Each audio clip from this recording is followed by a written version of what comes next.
25 años en cautiverio no fueron suficientes para quebrar la voluntad de Blanche Monnier.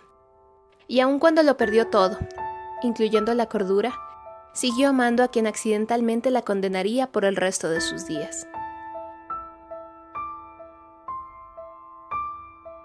El 23 de mayo de 1901, una carta estremeció al fiscal general de París. Un anónimo le informaba sobre la existencia de cierta solterona que vivía en medio de la inmundicia desde hace más de 25 años en nada más y nada menos que la lujosa casa de los Monnier, una familia rica e intachable. La policía dudó mucho sobre la veracidad de la misteriosa misiva. Sonaba ridículo que alguien viviera en tales condiciones en una mansión, además de que una acusación de ese tipo, manejada imprudentemente, podía provocar graves habladurías. Nada perdían con verificar que todo estuviera en orden en aquel domicilio, por lo que decidieron visitar a Madame Monnier y a Marcel, su hijo. Louise Monnier tenía 75 años, pero llevaba su edad con una elegancia insuperable. Es descrita como alguien que no descuidaba su cuidado personal, y recientemente había recibido una condecoración por sus virtudes y contribuciones a la ciudad de parte del Comité de Buenas Acciones de París. Marcel Monnier era abogado y anteriormente había ejercido como subprefecto de Puy-de-Dôme. Irónicamente, era conocido por participar en conferencias y debates sobre la piedad y el cuidado de otras personas. Al igual que su madre, era considerado una persona honorable. En síntesis, era una mujer ejemplar que vivía en paz con su hijo. Cuando la policía llegó al hogar de los Monnier, lo recibió Louise.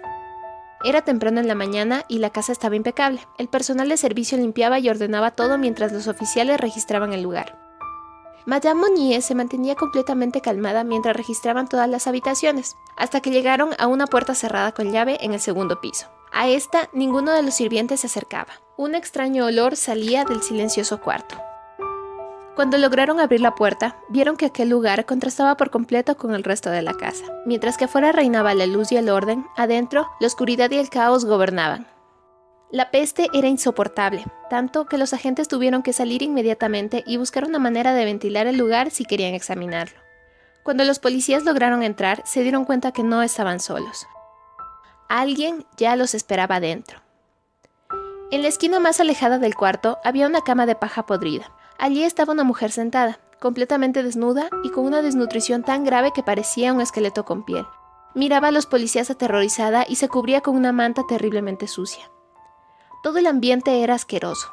Parecía que sobre el piso había una costra de suciedad, vómito, carne, verduras, pescado y pan, todo entremezclado y podrido. Las cucarachas y ratas corrían tanto por el suelo como por el lecho de la dama, la cual no hacía más que gritar y acurrucarse cuando intentaban acercarse a ella. Louise fue apresada inmediatamente.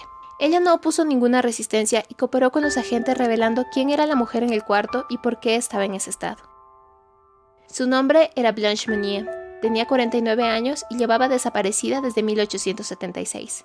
Su familia la había llorado públicamente y buscado desesperadamente hasta la muerte de su padre, Émile Monnier, en 1882. Él, en vida, fue reconocido decano de la Facultad de Letras de Poitiers. Por alguna extraña razón, todos habían olvidado la existencia de la menor de los Monnier hasta aquel día. Para saber qué nos llevó hasta aquí, tenemos que remontarnos hasta 1876, cuando Blanche Monnier tenía 24 años y una vida prometedora. Era la hija menor de una familia influyente de París y gozaba de una gran popularidad en su círculo social por su gran belleza, educación y posición económica. Era un partido prometedor para cualquier joven millonario de la época. Sin embargo, Blanche se había enamorado perdidamente de un abogado pobre y mucho mayor a ella. Su familia no aceptaba la unión porque comprometería el honor del apellido Monnier, así que tomaron medidas drásticas para separarlos. Blanche fue encerrada en su dormitorio hasta que aceptara cambiar de opinión y olvidarse de su amado. Tanto su madre como su hermano pensaban que era una rabieta de niña mimada y que en algún momento aceptaría que ellos llevaban la razón, pero aun cuando los años transcurrieron, su cariño se mantenía igual, a pesar de que irremediablemente la situación empezó a afectarla psicológicamente. 9 años después de ser encerrada, murió el hombre al que ella tanto amaba. El dolor, junto a no ver la luz del sol y vivir de sobras durante tanto tiempo, empezaron a romper su mente. Testigos afirmaban que cuando aún conservaba parte de su cordura, a veces la oían gritar, e incluso 9 años antes de ser liberada, una sirvienta la oyó decir: ¿Qué he hecho yo para estar encerrada? No merezco esta horrible tortura. Dios no existe, entonces, si deja que sus criaturas sufran de esta manera sin que alguien venga en su ayuda. Marcel era la única persona que se le acercaba a veces para intentar hablar con ella o leerle el periódico. Cuando se dio cuenta que su hermana había perdido el juicio, intentó sacarla de aquel sitio para llevarla a un manicomio, cosa a la que su madre se opuso rotundamente porque traería vergüenza a la familia.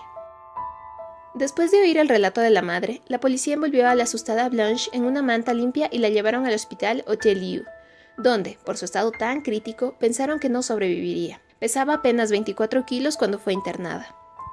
Blanche empezó a tranquilizarse cuando sintió que la limpiaban y que por primera vez en 25 años el aire no estaba enrarecido.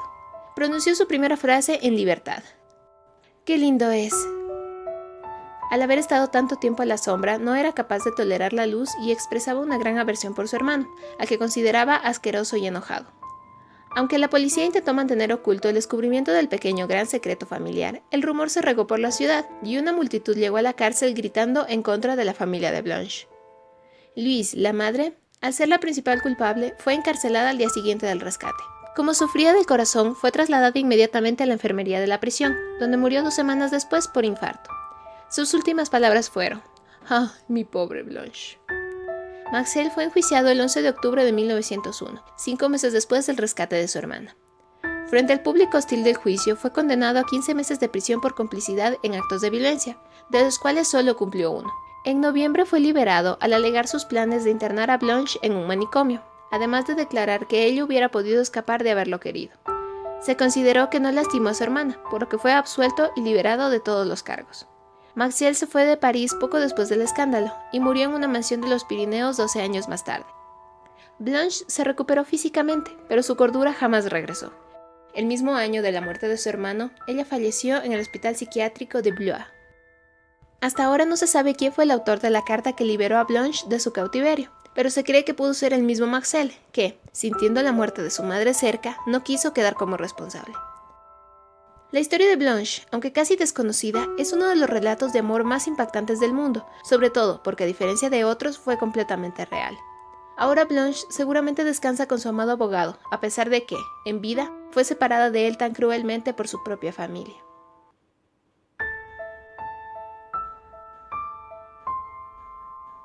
Soy Brettia Ledger y quiero agradecerte por ver este video. Espero que te haya gustado.